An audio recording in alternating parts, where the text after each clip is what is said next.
네, 여러분 안녕하세요. 연미정입니다. 쉽게 합격하는 한국사 능력검정시험 심화 우리 첫 번째 시간인데요. 자, 여러분 아마 이 첫 번째 시간 들어오기 전에 여러분들이 마음가짐을 좀 크게 먹고 오셨을 거예요.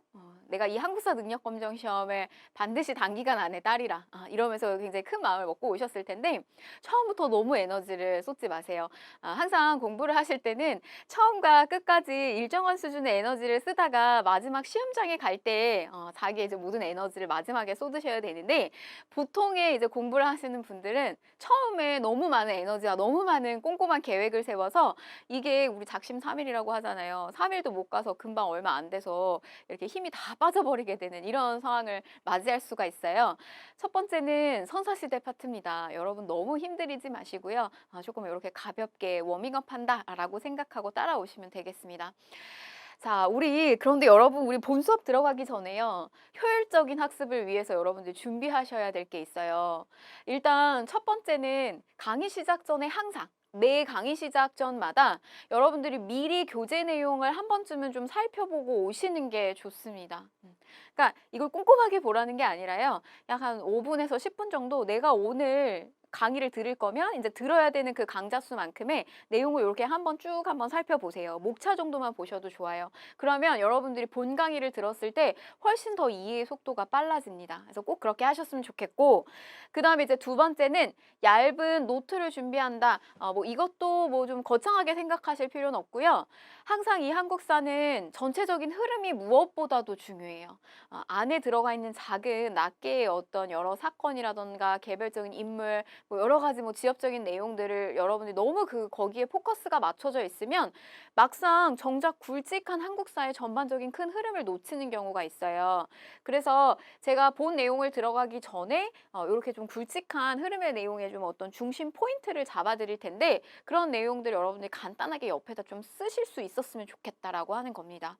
아, 여러분 이 인강으로 학습을 듣는 게요. 이게 쉬운 일이 아니에요. 그래서 여러분 이렇게 팔짱을 끼고 그다음에 이렇게 의자에다 이렇게 허리를 이렇게 쭉 이렇게 늘린 다음에 그냥 이렇게 영화를 관람하듯이 이렇게 하는 게 아닙니다. 그래서 여러분 항상 옆에다가 종이와 그다음에 펜과 그래서 몸과 머리가 항상 같이 조금 저랑 같이 바쁘게 좀 움직이셔야 돼요. 아무리 좋은 어떤 수업도요. 여러분들이 그냥 몸을 가만히 움츠리고 있어서 듣는 수업은 잠이 오기 마련입니다. 그래서 꼭 그렇게 좀 적극적으로 임해 주셨으면 좋겠어요.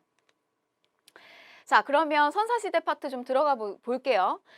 우리 기준 시험이에요. 개편되기 전에 고급 기준으로 3개년의 출제 비중을 좀 살펴보게 되면 이 선사시대 파트는 약 4% 정도 차지하는데 2문제에서 3문제 정도? 약 한 2문제 정도 예상하시면 되겠습니다. 그래서 이 선사 파트는요. 보통 이제 첫 번째 구석기, 신석기, 청동기의 어떤 중요한 특징, 그 다음에 이제 두 번째는 열어놔라. 그 다음에 우리가 요거 세 번째 문제까지 간다라고 하면 이제 고조선이라든지 뭐 요런 나라들의 어떤 내용들이 문제가 출제가 돼요. 아주 단골 주제가 되겠어요. 반드시 한 문제씩은 꼭 출제가 되는. 자, 그러면 여러분 이 선사시대가 뭘 의미하는 거냐? 이거를 한자식으로 좀 바꿔서 표현을 해보게 되면요. 앞선자에다가 역사사자예요. 그런데 이 역사사자는 역사라고 하는 뜻도 있지만 기록이다라고 하는 뜻도 있어요. 그래서 기록보다 먼저선, 앞선 시대를 이야기하는 거예요. 그러면 이 시대는 자체적인 기록이 없는 시대를 의미하기도 해요. 그래서 우리 보통 이제 이 시기에 우리가 고조선에 대한 기록이라든지 이런 기록들도 가장 처음에는 우리 중국의 역사서라든지 이런 데서 먼저 나오기도 하거든요. 그래서 보시면 이런 자체 기록이 없는 선사 시대는 여러분들이 이 시기를 공부해야 되는 어떤 중요한 포인트들이 있어요. 그럼 우리는 이 시기가 기록이 없는데 뭘 통해서 역사를 알 수 있을까요?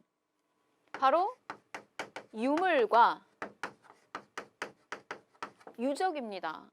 그래서 여러분들은 공부하실 때 구석기 시기 때 대표적인 유물은 뭐냐, 신석기 시기 때 대표적인 유물은 뭐냐, 청동기 시기 때 대표적인 유물은 뭐냐, 그 다음에 중심이 되는 이런 어떤 유물들이 쏟아져 나오는 유적지, 집터 이런 것들을 좀 살펴보시는 거예요.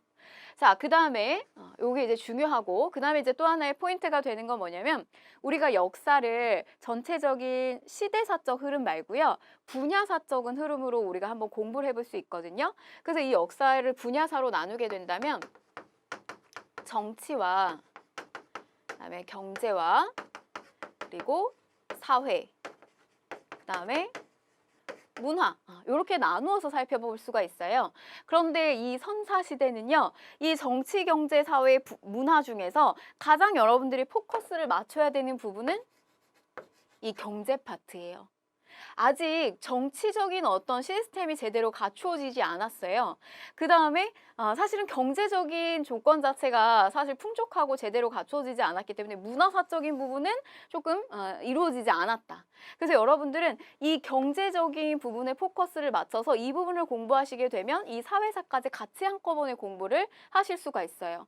선사시대는 어떻게 먹고 살고 어떻게 내가 이제 무언가를 섭취하고 경제활동을 어떻게 했느냐, 내가 어떻게 이 시대를 살아남았느냐, 이게 굉장히 중요한 포인트가 돼요. 그래서 여러분들 여기에 포커스 맞추시면 나머지 다 따라올 수 있다는 거. 그러나 역사는 시기가 점점 발달을 할수록 정치적인 모습, 그리고 우리나라 역사는 이제 주로 이 정치사에 좀 포커스 많이 맞춰져 있고요. 그리고 문화 역시 같이 점차적으로 이런 경제적인 어떤 조건이라든지 이런 것들이 갖추어지게 되면서 문화도 굉장히 많이 이제 발달을 하게 됩니다.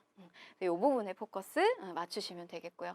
자, 그러면 여러분들이 이 본격적인 내용에 들어가기 전에요.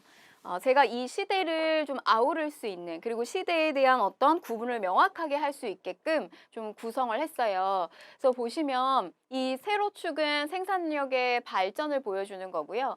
이 가로로 넘어가는 축은 시대적, 시기적 흐름을 보여줍니다. 자, 그러면 여러분들이 배울 어떤 시기를 좀 먼저 살펴보게 되면요. 약 70만 년 전에 해당이 되는 구석기 시기. 자, 그리고 이 구석기 시기와 나머지 시기를 제가 구분을 지었어요. 경제적인 관점에서. 자, 그 다음에 구석기 BC 8000년경에 해당이 되는 신석기. 자, 그리고 BC 2000년경쯤으로 추측이 되는 청동기. 그리고 BC 5세기 정도의 철기 시기. 이렇게 좀 살펴볼 수가 있고 시기 구분을 좀 해볼 수가 있습니다. 제가 이렇게 나눈 이유는 뭐냐면요. 이 파트는 경제가 중요하다라고 했어요. 어떻게 먹고 사느냐, 경제 활동을 무엇으로 했느냐, 이들이 어떻게 살아남았느냐, 이게 굉장히 중요하다고 했단 말이죠. 그런데 구석기를 제가 하고 나머지 시대를 이렇게 막대기로 딱 그어놨는데, 이렇게 한 이유는 바로 이 구석기 시기는 자연경제 체제였다 라고 하는 거죠. 이 자연경제 체제는 더 쉬운 말로요, 자연의 의존하는 체제였다라고 하는 거예요. 그래서 이미 주어진 환경 속에서 이 환경을 이용해서 살아가는 건데요. 주로 이 구석기인들은 사냥이나 그다음에 채집, 그리고 어로 활동을 했어요. 그래서 이미 주어진 뭐 예를 들면 이제 날씨가 따뜻한 곳에 머물면서요. 뭐 여러 가지 이제 과실 열매라든지 뭐 이런 것들도 이제 따먹고 그다음에 물고기도 낚고 했겠죠. 그런데 날씨가 굉장히 추워져요. 그리고 먹을 것이 다 떨어졌어요. 그러면 이들은 기존의 환경에서 살아갈 수가 없는 거예요. 그렇기 때문에 이들은 뭘 하게 되냐면 결국 이동을 하게 됩니다. 즉 경제를 보면 사회를 알 수 있는 거예요. 그래서 이들은 이동 생활을 하는 거죠. 그래서 뭐 정착할 필요가 없고요. 그냥 그때그때 짓는 막집에서 살아가고 동굴이나 이런 데서 몸을 피신하는 정도의 어떤 사회생활 모습이 보여진다는 겁니다. 자, 그런데 그 반대로 넘어가서 보시게 되면요. 나머지 시대는 자연경제 체제가 아니라요. 자, 이들의 어떤 생산력의 발전을 좀 한번 보실게요. 그래프로. 자, 이렇게 점프하고요. 그다음에 또 이렇게 점프하는 이런 모습을 볼 수가 있다. 자, 어떤 모습이냐? 신석기 시기 때는요. 바로 우리가 신석기 혁명이 일어났다. 이런 표현을 쓰거든요. 비로소 이 신석기 시대 때는 농사를 하기 시작했다는 거예요. 자, 이 농사를 하게 되면서 이들은 어떤 사회적 모습이 보여지냐면 이들은 정착 생활을 하게 돼요. 왜냐하면은 내 땅에서 이런 여러 가지 어떤 곡식이라든지 이런 것들을 경작하면서 지내려면 이동 생활을 하면 안 되잖아요. 그래서 이들은 이제 정착 생활이 여기서부터 이제 보여지기 시작을 하는 거죠. 경제를 알면 사회를 알 수 있다라고 하는 거. 자, 그러면 우리가 이 시기는 이제 뭐라고 하냐면 생산 경제 활동을 했다. 이렇게 표현을 해볼 수가 있어요. 더 쉬운 말로는 이 시기는 의존 생활을 했다면 이 시기는 개발한다는 거죠. 개발한다는 거예요. 자, 그래서 농경이나 목축 같은 것들. 그래서 그때그때 사냥을 통해서 잡아먹고 끝나는 것이 아니라 울타리를 가둬가지고 키우는 거죠. 그리고 정착생활을 하면서 농사를 짓고요. 바로 이렇게 자연을 개발하는 생산경제의 시스템으로 올라가게 됐다는 거예요. 자, 그런데 신석기 시기 때는 신석기 혁명과도 같은 농사 처음으로 이 시기 때 시작이 되는데 조, 피, 수수와 같은 밭농사를 시작을 하게 되고요. 그런데 이 청동기 무렵에 가게 되면 더 한번 점프업을 하게 돼요. 그래서 이 시기는 어떤 점프업을 하게 되느냐? 드디어 농사를 짓게 됩니다. 그래서 조피, 수수 같은 먹으면 금방 이렇게 꺼져버리는 게 아니라 그런 곡식이 아니라 우리가 이제 탄수화물을 섭취하게 되는 거예요. 먹으면 배가 두둑하게 불러오는. 그래서 이제 먹다 보니 남는 잉여 생산물이라는 것도 점점 생기게 되는 거죠. 그러면 잉여 생산물이 생긴다는 거는 더 많이 가진 자와 덜 가진 자이라고 하는 어떤 사유 재산에 대한 차이가 생긴다는 거예요. 그럼 뭐가 발생할까요? 계급이 발생을 하게 됩니다. 바로 그 시기가 청동기의 사회적 모습이에요. 자, 그 다음에 넘어가서요. 철기 시기로 들어가게 되면 더 발전을 하게 돼요. 자, 뭐가 나오게 되냐면 철제, 농기구가 나와요.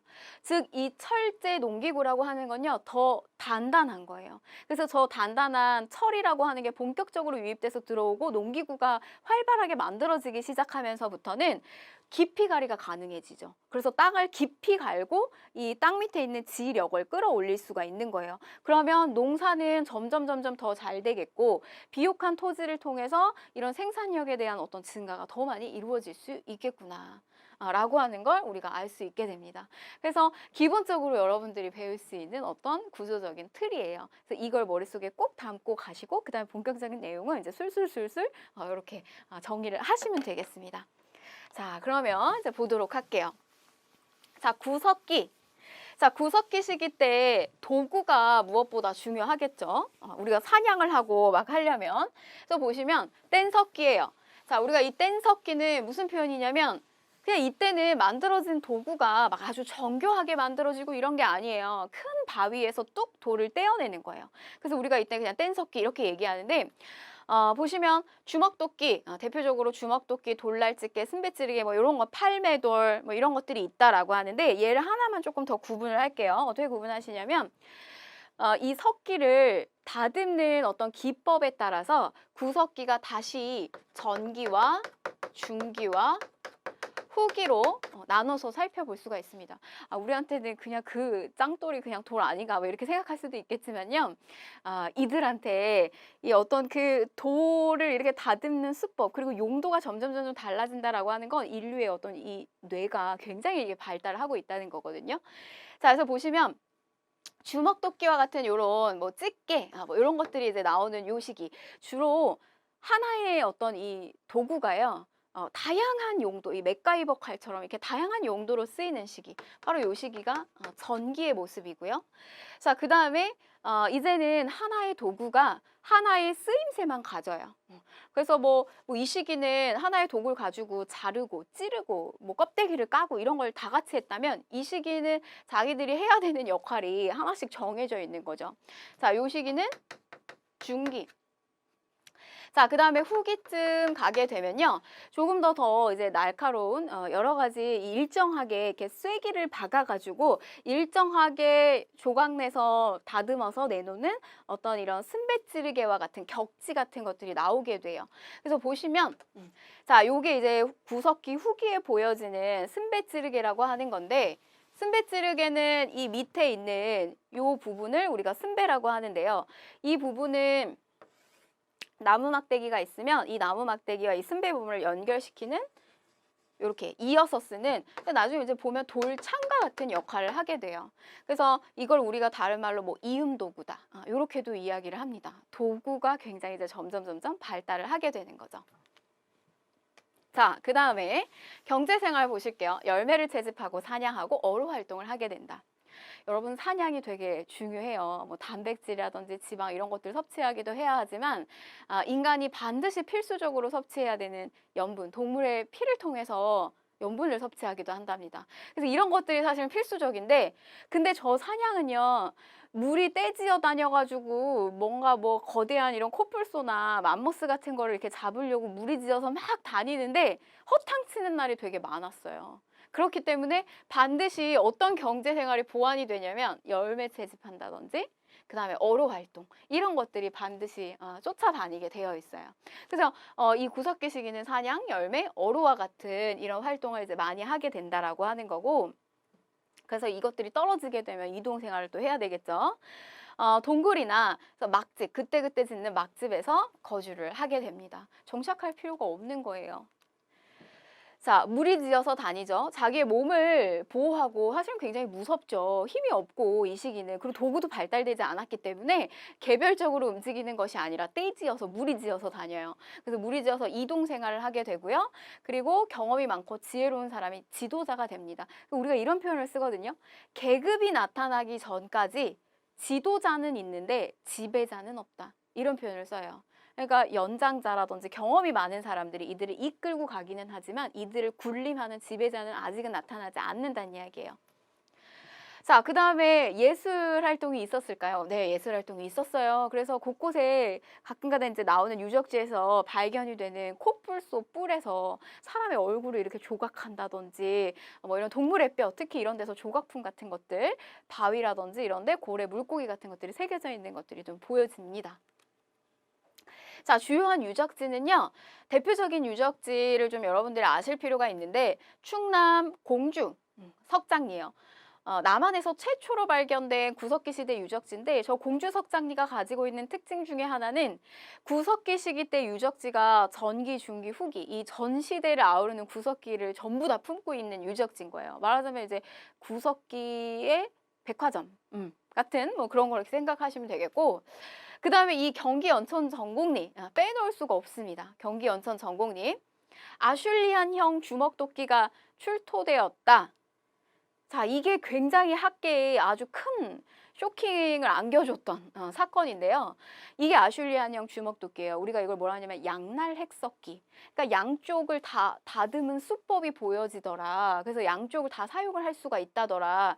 이렇게 추측이 되는 이 주먹도끼가 그 이전에는 서구 쪽에서만 발견이 됐었다라고 보고 있어요. 그래서 이 동아시아 쪽에서는 이런 양날 핵석기에 해당되는 아슐리안형 주먹도끼가 발견이 되지 않아서 서구의 문화보다 우리가 문화가 굉장히 뒤떨어져 있다. 서구는 이미 이런 양날 핵석기를 쓰는 구석기 문화가 있는데 우리는 없다 이거예요. 그런데 바로 이 경기 연천 전곡리에서 당시에 이제 주한미군으로 와 있던 그렉 보엔이라고 하는 인물이 자기 이제 여자친구랑 이 한탄강 일대를 그냥 나들이를 하면서 다녔다고 해요. 근데 이렇게 다니던 도중에 발뿌리에 이게 걸린 거예요. 우리가 봤을 땐 그냥 돌덩이가 하고 이렇게 치고 갔을 수도 있겠죠. 근데 이게 뭔가 이걸 자세히 살펴보니까 조금 희한하다 이거죠. 근데 요거 이제 나중에 알아보니까 이 주먹도끼가 바로 사실 시기적으로는 서구에서 발견됐던 저 주먹도끼보다 훨씬 시기적으로 우리가 앞선 이 아슐리안형 주먹도끼가 발견이 된 거예요. 그래서 완전히 고고학적으로 세계를 발칵 뒤집힌 사건이 바로 이 경기 연천 전곡리에서 일어난 사건이죠. 그때 당시에 이제 만난 그 여자친구랑은 나중에 이제 결혼을 하고 아주 행복하게 잘 살았다고 해요. 근데 이 그렉 보엔이라고 하는 주한미군은 이거 어떻게 알았을까요? 고고학을 전공을 하셨다고 합니다. 그래서 알 수 있었던 거예요. 우리 같으면 사실은 좀 알기가 어려웠겠죠. 그래서 굉장히 어떤 중요한 유물이 출토됐던 유적지다라고 하는 것을 좀 기억을 하시고요. 네, 여러분 하나만 더 이야기해드리면 이거 별거 아니다 이렇게 생각할 수도 있는데요. 이 우리나라에서 이렇게 주먹도끼가 출토가 되니까 일본 쪽에서 가만히 놔두지 않아요. 일본도 자기들도 뒤처질 수 없다라고 해서 일본의 그 황금의 마이더스 손이다라고 해가지고 손을 대기만 하면 아주 그 유물이나 유적지 이렇게 다 쏟아져 나온다라고 하는 한 고고학자가 있어요. 근데 그 고고학자가 우리 여기 이거 주먹도끼 나온 거에 쇼킹, 이게 완전 쇼크를 받아가지고 자기가 그걸 의도적으로 저 유물을 몰래 땅구덩이에다가 이렇게 숨기고 그 다음에 그걸 이렇게 쇼를 구성을 해서 또 한 번 이렇게 아주 그 대대적으로 망신을 당한 사례들이 있습니다. 그러니까 굉장히 중요하다는 이야기예요. 이게 학계에서는. 자, 보실게요. 넘어갈게요. 자, 그 다음에 이제 중석기 시대인데요. 이 중석기는 구석기 시대에서 신석기 시대로 이게 넘어가는 과도기라고 보시면 돼요. 그래서 이 구석기가 전기, 중기, 그 다음에 후기. 근데 요게 이제 후기가 요렇게 맞물립니다. 그러면서 날씨가 따뜻해지고 그래서 해수면이 상승하게 되는 요 시기. 그럼 여러분 요 중석기 그리고 이제 우리가 이렇게 신석기로 과도기를 넘어가서 신석기로 넘어가게 되는데 여러분 이렇게 날씨가 따뜻해지잖아요. 그러면 이렇게 털이 많고 덩치가 큰 맘모스와 같은 큰 짐승은 이제 점점 사라지는 거예요. 그럼 이렇게 날쌔고 빠른 토끼 같은 짐승들만 막 다니기 시작을 하는데 그럼 그런 짐승들을 사냥을 하려면 도구가 변화가 돼야 되겠죠. 그래서 이 시기에 등장하는 도구는 이렇게 이제 이음 도구, 나무나 뼈에다가 꽂아 쓰는 날카로운 촉이라든지 활이라든지 이런 것들이 굉장히 많이 제작이 돼요. 바로 이제 순배찌르기와 같은 것도 바로 요 시기 때 같이 맞물린다고 보시면 돼요. 그냥 막 앞에 처음에 나왔던 이렇게 주먹도끼 큰 거 말고 이렇게 촉을 끼워서 만드는 거죠. 돌창처럼. 그리고 우리가 이제 그거를 나중에 저런 어떠한 이음도구 같은 것들이 도구들이 여기가 이제 승배가 이렇게 연결이 되었으면 나중에는 이게 묻어져 있던 유물이 나무라든지 이런 게 다 썩고 나면 이렇게 촉만 남게 돼요. 그래서 이제 남아있다, 아주 이렇게 작고 이렇게 잘 다듬어져 있는 석기다. 그래서 우리가 이제 잔석기다. 이렇게 또 표현을 하기도 합니다. 자, 그 다음에 이제 우리 신석기 시기로 넘어갈게요. 신석기 혁명 이렇게 생각하시면 돼요. 뭘 하기 시작했다? 농사를 하기 시작했다. 자, 간석기예요. 도구 역시 발전을 하게 되는데요. 돌을 갈기 시작해요. 그전에는 돌을 어떻게 했어요? 떼었었잖아요. 그래서 뗀석기, 구석기는 근데 이 시기는 간석기입니다. 그래서 갈돌과 갈판 등의 조리도구가 나왔다라고 했는데 이렇게 생겼어요. 그럼 이거 딱 발견하면 뭐 했구나. 이거 곡식 이렇게 갈아 쓰는 거거든요. 농사를 지었구나 이거 알 수 있어요. 우리는 이 시기 유물을 통해서 시기를 파악한다. 자, 그 다음에 식량을 조리하고 보관할 수 있는 빗살무늬 토기 이런 토기들이 나오기 시작합니다. 여기에 이렇게 빗살 무늬가 들어가요. 이런 무늬의 형태가 이렇게 이제 무늬가 들어가는데 나중에 청동기 시기로 들어가게 되면요. 대표적인 토기의 형태가 무늬가 없어요. 민무늬 형태가 많이 보여요. 그런데 이제 이 신석기 시기 때는 분포가 이 빗살무늬 토기가 굉장히 많이 분포를 하고 있어요. 근데 왜 여기는 이렇게 빗살이 그어져 있을까? 빗금이 그어져 있을까? 좀 이렇게 학자들이 고민했는데 설들은 여러 가지가 있어요. 설들은 여러 가지가 있는데 이 시기는 이제 가마 기술이라든지 그 다음에 이런 또 토질이 별로 좋지가 않아서 저렇게 빗살을 긋지 않으면 이게 그냥 완전히 다 깨져버린다는 거죠. 그래서 이때 초기에 신석기 시기 때는 이런 빗살의 형태가 보여진다는 거, 토기가. 여러분 그 도시락에서 소세지 반찬 이런 거 한번 생각해 보세요. 소세지 이렇게 했을 때 그 빗살 긋지 않고 그냥 막 기름에다 막 튀기거나 떡볶이 같은 거 그냥 막 튀기면 완전히 다 난리 나죠. 폭탄되죠. 그래서 우리가 이렇게 빗금을 조금씩 골고루 굽게끔 이렇게 빗금을 긋잖아요. 그래서 요 시기 때 이런 것들이 좀 많이 보여진다는 거. 자, 그 다음에 민무늬는 기본적으로 청동기, 철기 시기 때 대표적인 토기예요. 그러나 신석기도 있었다. 그래서 우리가 앞에 이른 민무늬 이렇게 붙여줍니다. 자, 그 다음에요.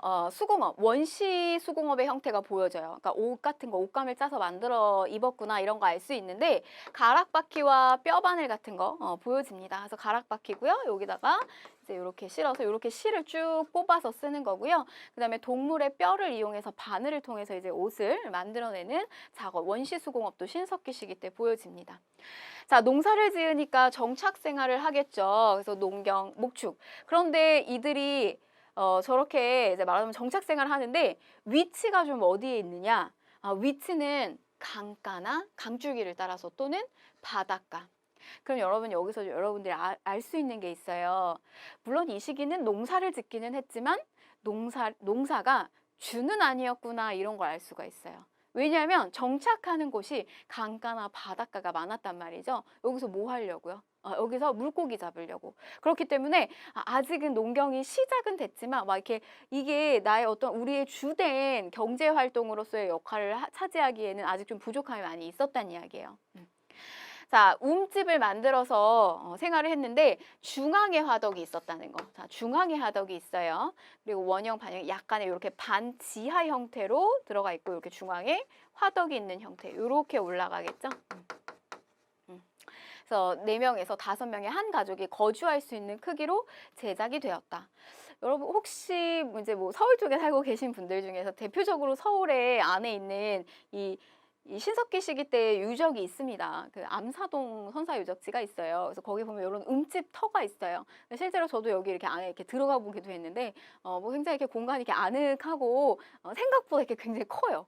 그래서 4명에서 5명의 한 가족이 이렇게 둘러앉아서 생활을 할 수 있게끔. 자, 그 다음에 부족 사회였다는 거.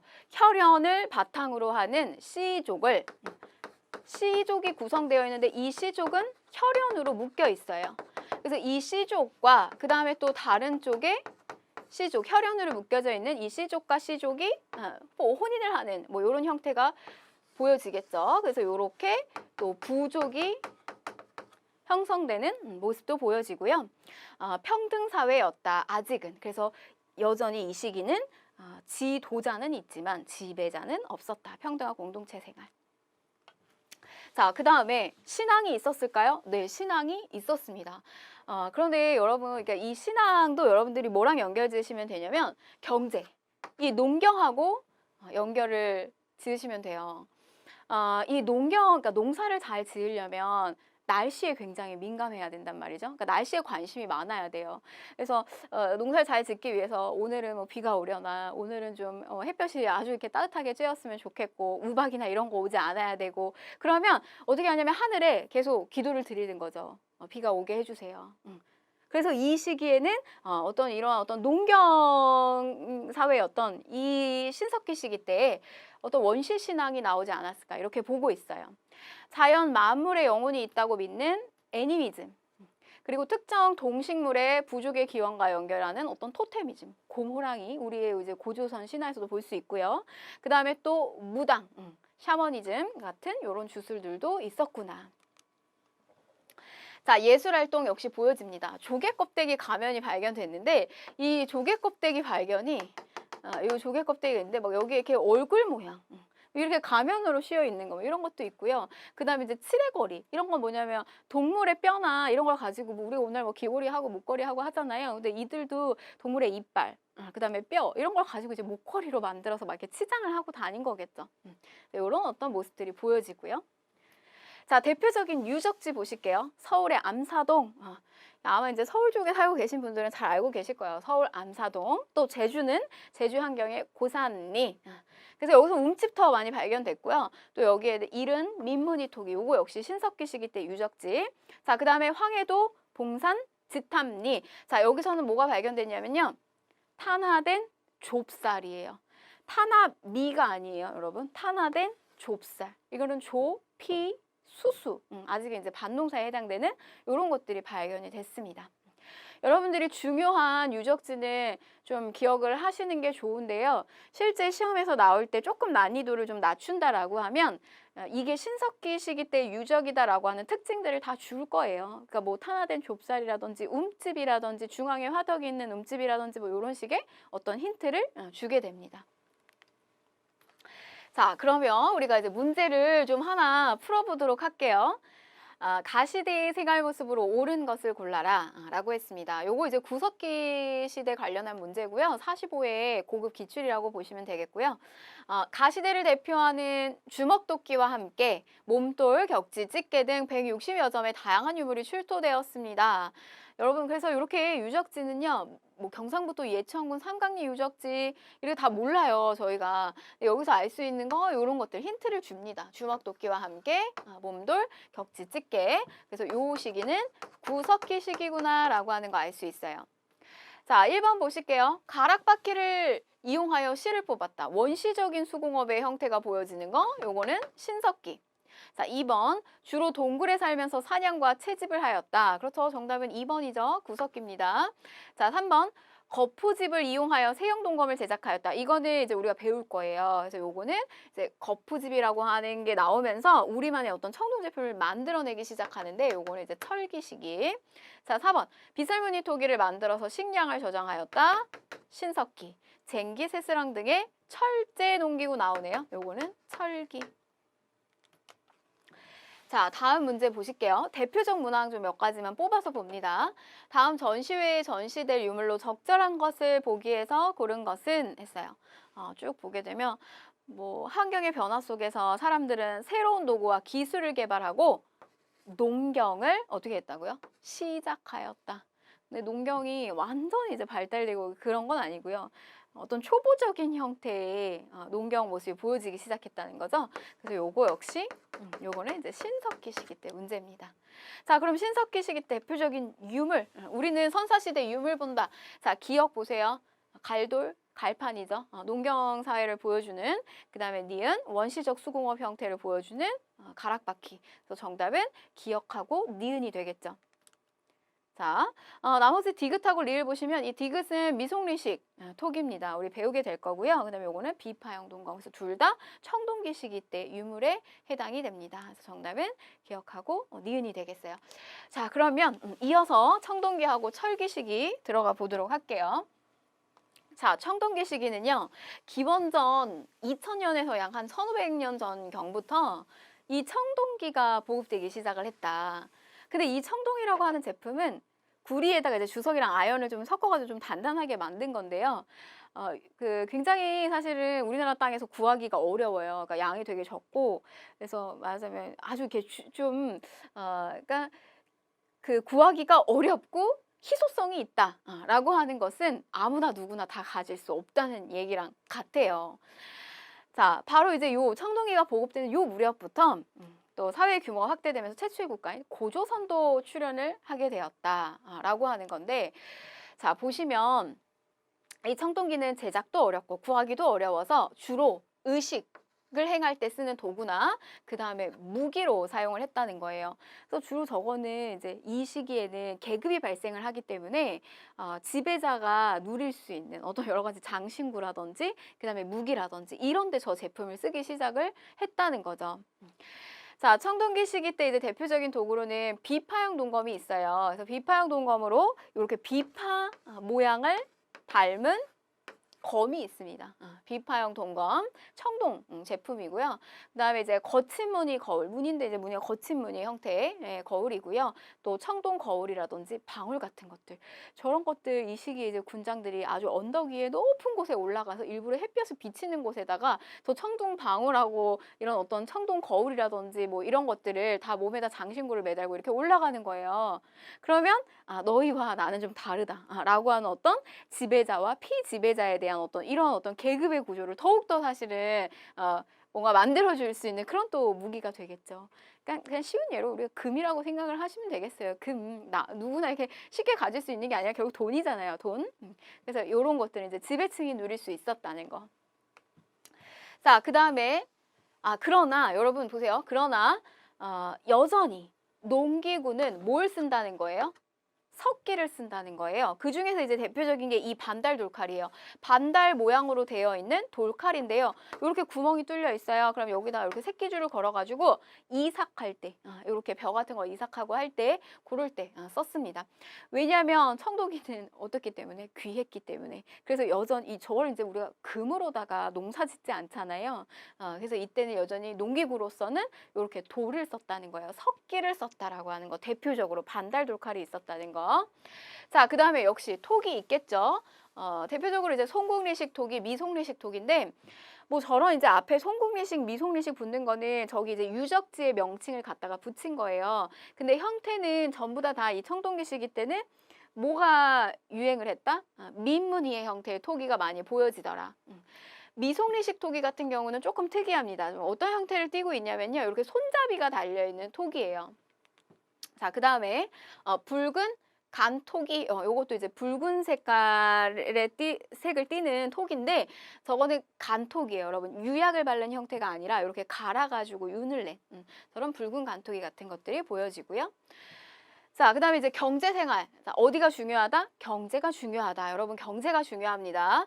벼농사가 시작이 되죠. 이 시기에 벼농사가 활발히 이루어졌구나라고 하는 이제 대표적 유물이 하나 있어요. 요거는 이제 농경문 청동기인데요. 청동 제품이에요. 아주 이렇게 굉장히 잘 만들었는데 여기에 보면은 이렇게 농기구를 가지고 밭을 이렇게 일구는 그런 모습들이 보여져요. 그래서 여기 이제 한 사람의 머리를 길게 이렇게 늘어뜨린 사람이 이 농기구에다가 다리를 이렇게 대고선에 이렇게 농사를 짓고 있는 모습이 좀 그려집니다. 요게 이제 농경문 청동기고요.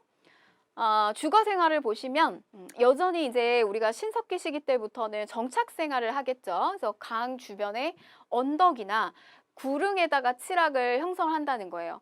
우리 신석기 시기 때는 강가나 바닷가 주변에 살았어요. 그러니까 이거는 아직까지 농사를 짓기는 하지만 이게 주된 경제 활동이 아니었기 때문에 그랬다고 설명을 드렸어요. 그런데 이 청동기 시기 때는 오게 되면 이제 정착 생활이 본격화돼요. 그래서 더 이상 이제 강가 주변이 아니라 진짜 농사를 잘 지을 수 있는 곳. 그래서 북서 계절풍을 막아줄 수 있는 곳. 농사를 아주 잘 지으게. 그래서 언덕이나 구릉지대. 우리가 요걸 다른 말로 뭐라고 하냐면 앞에는 이렇게 그 물이 흐르고요. 뒤에는 이렇게 산으로다가 찬바람을 막아주는 배산, 임수의 형태. 이런 칠학의 형태가 보여지더라. 요것도 청동기 시기 때 대표적인 특징이에요. 자, 그 다음에 또 외부 침입에 대비하기 위해서 목책이나 환호 같은 이게 유적지가 발견이 됐어요. 그래서 보시면 그림 사진상으로는 좀 잘 안 보이실 수도 있는데 좀 그림을 그려드리면 주변부에 이렇게 도랑을 치는 거예요. 이렇게 도랑을 치고 환호, 도랑을 치고요. 그 다음에 여기다가 이렇게 나무로다가 어떤 이렇게 목책 같은 것들을 이렇게 울타리를 치는 거죠. 근데 이런 칠학이 청동기 시기 때 유적지에서 많이 보여진다는 거죠.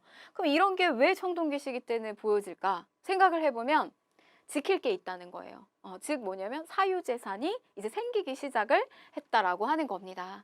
제가 앞에서 먼저 설명을 드렸어요. 사유재산이 생기면 더 가진 자와 덜 가진 자가 생기기 마련이다. 즉 이 말은 빈부의 격차가 생긴다는 거죠. 그러면 더 많이 가진 자, 지배자, 덜 가진 자, 피지배자 이런 어떤 계급이라고 하는 것도 발생을 하게 됩니다. 자, 요거 하나 더 보고 가시면요. 반지하의 움집이 점차 지상 가옥으로 변하게 되고요. 그다음에 직사각형의 움집에서 생활을 하게 됩니다. 그다음에 여러분들이 하나만 좀 더 적으시면요. 우리가 신석기 시기 때도 움집이 있었어요. 그런데 화덕이 중앙에 있었는데 이 시기에 오게 되면 화덕이 한쪽 벽면으로 이렇게 옮겨지게 됐다라고 하는 것도 청동기 시기 때 움집의 좀 특징이에요. 자. 그래서 이렇게 청동기 시기는 사유재산이 발생하고 계급이 발생하면서 지배자인 군장이 출현을 하게 됩니다. 바로 이러한 배경 속에서 우리나라 최초의 국가인 고조선이라고 하는 나라가 탄생을 하게 됐다라고 이렇게 연결을 지으시면 되겠어요.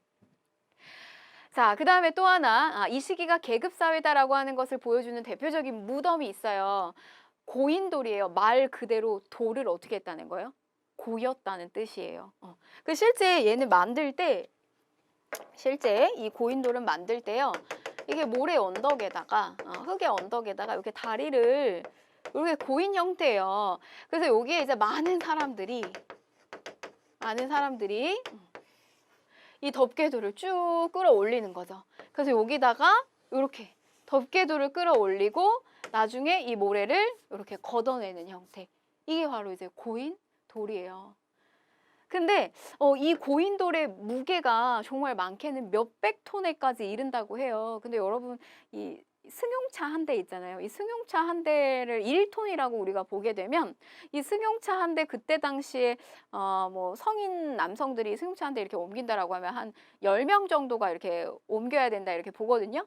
그러면은 여기에 뭐 300톤 이러면 대략적으로 이거를 옮긴 이 어떤 그 마을의 규모를 우리가 추측해 볼 수 있다는 거예요. 이걸 옮긴 사람들을 우리가 계산을 해볼 수가 있겠죠. 자, 아마 이제 요거는 우리나라 굉장히 유네스코 문화유산에도 우리가 올라있는 이 고인돌이 우리나라에 굉장히 많이 이렇게 조성이 되어 있는데 지배자의 어떤 무덤 정도로 우리가 이렇게 정리를 하고 있습니다. 돌널 무덤도 있었어요. 그래서 돌널 안에다가 돌로다가 관을 만들어서 그 위에 판석을 덮은 이런 무덤의 형태도 보여지고요. 그리고 참고로 이제 여러분 이렇게 다리가 긴 형태는 북방식에서 주로 많이 보여지는 북방식 또는 탁자식 고인돌 이렇게 보여지고 있고요. 강화도에도 대표적인 이런 북방식 고인돌이 보여집니다. 자, 예술활동 당연히 있었겠죠. 그래서 대표적인 바위 그림이 있어요. 여러분 울주에 있는 이 반구대 바위 그림, 이 반구대 바위 그림은요 아주 리얼해요. 그래서 이 고기잡이를 하는 모습이 그대로 그려져 있는데 뭐 작살에 꽂힌 고래, 고래의 종류, 이 시기에 고래의 종류를 알 수 있을 만큼 다양한 고래 그림이 많이 그려져 있다 그래요. 역시 목적은요. 사냥, 고기잡이 잘 되게 해달라 이런 기원으로 그린 거고요. 자, 그 다음에 고령 지역에 있는 장기리 바위 그림은요 조금 추상적이에요, 그림이. 그래서 이 시기 그림이 되게 리얼하게 그려졌다면 이 시기는 동심원의 형태나 뭐 십자형의 형태나 이러한 어떤 기하학적인 무늬가 새겨져 있었다. 역시 뭐 이런 거 보면 이렇게 태양을 상징하는 거. 날씨에 관심 갖고 하늘에 관심 갖는 거 뭐 하는 거다? 뭐랑 연결 지으셔야 된다? 농경사회랑 연결 지으셔야 된다. 그래서 농사 잘 되게 해달라. 뭐 이런 예술 활동을 했을 것이다. 이렇게 보고 있습니다. 자, 주요 유적지 여주 흔암리 있고요. 그다음에 부여 송국리 유적도 되게 유명해요. 저 여주 흔암리 같은 경우 저기서 이제 탄화미. 여러분 우리 아까 앞에서는 우리 봉산 황해봉산 지탐리에서는 탄화된 좁쌀 나왔거든요. 근데 여주 흔암리 탄화미 나왔어요. 탄화미 이건 쌀이 나왔다는 이야기고요. 그다음에 부여 송곡리 유적 청동기에 어떤 여러 가지 그 유물이 쏟아지듯이 나왔어요. 또 의주 미송리 동굴에서 나왔습니다. 요것도 역시 청동기 시기 때 대표적인 유적지가 되겠고요. 자, 다음에 이제 철기 시기로 넘어가게 되면요. 기원전 5세기가 되면 중국으로부터 철이 유입돼서 들어옵니다. 이 철이라고 하는 것은요, 앞에 있었던 청동의 제품과는 확연하게 다른 특징을 가지고 있어요. 청동을 굉장히 구하기가 어렵고 양도 적더라. 그런데 이 철이라고 하는 제품은 좀 흔합니다. 그리고 또 하나의 가장 큰 특징은요, 굉장히 단단해요. 청동에 비해서. 그래서 이 단단한 이 철의 제품을 가지고요, 농기구를 만들어요. 그러면 깊이 가리를 할 수가 있게 되고, 그러면 이렇게 땅의 지력, 땅의 힘을, 비옥도 있는 땅을 다시 이렇게 솎아주기를 해주면서 이 생산력을 발전시키는 데 굉장히 큰 도움이 됩니다. 그 다음에 또 하나는 이 무기를 만드는 데 이용을 했다는 거예요. 그래서 이전에 어떤 전쟁의 양상에 있어서 굉장히 아주 다른 모습을 보이기 시작을 하는데 강한 나라가 약한 나라를 지배하면서 기존의 나라가 점점 굉장히 규모가 커지게 되는 이런 그래서 연맹왕국이라고 하는 이런 모습도 이제 보여지게 됩니다. 자, 그럼 기존에 있었던 청동의 제품은 어떻게 됐을까요? 이 청동기는요, 의식용우 도구로만 사용이 됩니다. 더 이상 이제 무기로 만들어지지는 않아요. 자, 그 다음에 또 철기 시기 때 보여지는 새로운 어떤 도구들이 보여지는데 거푸집이에요. 붕어빵 기계 아세요? 붕어빵 만드는 틀. 이 거푸집은 청동의 제품을 만드는 틀이라고 생각하시면 돼요. 그래서 그 이전에 우리가 북방 계통으로부터 이렇게 영향을 받았던 청동의 제품이 아니라 본격적으로 우리나라 땅에서 이제 만들기 시작을 해요. 그래서 이 거푸집 그리고 또 세형 동검. 이전에 청동기 시기 때는 비파형 동검이었는데 더 가늘고 날카로운 세형, 가늘 세자입니다. 이 세형 동검이 나오고요. 이전에 청동기는 거친 무늬 거울이었어요. 그런데 이렇게 이제 잔무늬 거울 등이 보여집니다. 자, 톡이 여전히 있죠. 민문이에요. 우리 청동기 시기 때는 붉은 간토기가 있었어요. 그런데 철기는 검은 간톡입니다. 자, 시기가 지나가면서 점점 이 계급에 대한 분화는 더욱더 심해집니다. 생산력이 발전되고요. 그다음에 무기를 통한 어떤 전쟁의 양상도 굉장히 커지게 되면서 계급 분화는 더욱더 촉진이 되고요. 자, 무덤의 형태를 보시게 되면 청동기 시기 때는 돌널 무덤, 돌널을 깔은 형태의 돌널 무덤이 보여지는데 철기 시기 때 구덩이를 파는 형태인 널무덤의 형태가 보여지고요. 자, 그 다음에 또 하나 요렇게 항아리 두 개를 붙여놓은 형태의 이런 동무덤이 보여져요. 실제 사이즈 굉장히 큽니다. 굉장히 큰 것도 있고요. 한 5m에서 한 6m 정도 사이즈에 해당되는 굉장히 큰 동무덤도 있고요. 그 옆에 이렇게 작은 형태의 무덤도 보여져요. 그래서 이거는 이제 아마 아기의 무덤을 옆에 이렇게 같이 하지 않았을까 보여집니다. 이런 철기 시기 때 대표적인 무덤들이 있었고요. 자, 그 다음에 이 시기는 본격적으로 이제 중국하고의 어떤 연결고리를 좀 살펴보셔야 돼요. 우리나라 땅에서 중국 화폐가 출토됐다는 거죠. 명도전, 반량전, 오수전, 화천 등의 중국 화폐가 우리나라 철기 시대의 유적지에서 출토가 됐어요. 그래서 우리가 이걸 통해서 우리가 이 시대부터 중국하고의 역사와 우리나라 역사의 어떤 연결고리, 교역을 하는 어떤 그런 시점이 되겠구나라고 하는 걸 알 수가 있고, 그 다음에 경남 창원 다월에서 발견된 이 붓을 통해서 우리도 역시 같이 이 한자 문명권 안에 묶여 있구나라고 하는 것을 또 짐작할 수 있게 합니다. 이게 바로 이제 화폐예요. 명도전. 오늘날의 화폐의 모양하고는 굉장히 차이점이 있지만 서로 이제 중국 화폐가 발견이 됐다라고 하는 겁니다. 자, 그러면 문제를 한번 풀어보도록 하겠습니다. 가시대의 생활 모습으로 옳은 것을 골라라라고 했는데요. 자, 부여, 송곡리 유적지요. 청동기의 어떤 유물이 아주 쏟아져 나온 유적지죠. 부여 송곡리 유적지 이거 하나 알아두시는 게 좋겠고요. 비파형 동검 청동기 시기 때 대표적, 그리고 다수의 집터 등의 마을 유적과 고인돌이 남아있기도 했습니다. 자, 대표적 시대 청동기죠. 자, 그럼 1번 보시면 주로 동굴이나 막집에서 거주하였다. 자, 요거는 이동 생활을 했던 구석기. 자, 2번 철제 농기구를 제작하여 사용하였다. 자, 요거는 철기죠. 자, 3번 소를 이용한 기피가리가 일반화되었다. 요거는 여러분 철기인데요. 나중에 이제 고려 시기 가면은 또 배우게 됩니다. 자, 그 다음에 4번 보시면 계급이 없는 평등한 공동체 생활을 하였다. 지도자는 있는데 지배자는 없다. 자, 요거는 구석기, 신석기. 자, 마지막 5번 반달돌칼을 사용하여 곡물을 수확하였다라고 했습니다. 그래서 이 시기요. 청동이라고 하는 제품이 들어오기는 했지만 이 청동은 굉장히 귀하기 때문에요. 이 농경기구로서는 여전히 뭘 쓴다? 석기를 쓴다는 거죠. 거기에 대표적인 게 반달돌칼이 있었다. 요게 바로 청동기 시기 때 대표적인 특징이 되겠습니다. 그래서 정답은 5번이에요. 자, 이렇게 해서 청동기, 철기 시기까지 대표적인 문항까지 한번 이렇게 풀어봤습니다. 여러분, 우리 오늘 첫 번째 시간이었는데요. 좀 어떠셨는지 모르겠어요.